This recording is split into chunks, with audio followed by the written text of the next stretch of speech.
This video shows the narrow workpiece clamp for the Vector Revolution machines.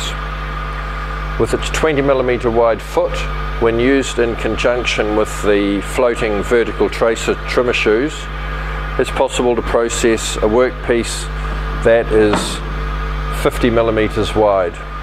When used with the conventional trimmer vertical tracer shoes, which have a 45mm overhang, then the minimum workpiece width is 65mm. Adjustment for height is very simple. We lift the lever and we're able to adjust the clamping hinge point to match the workpiece thickness.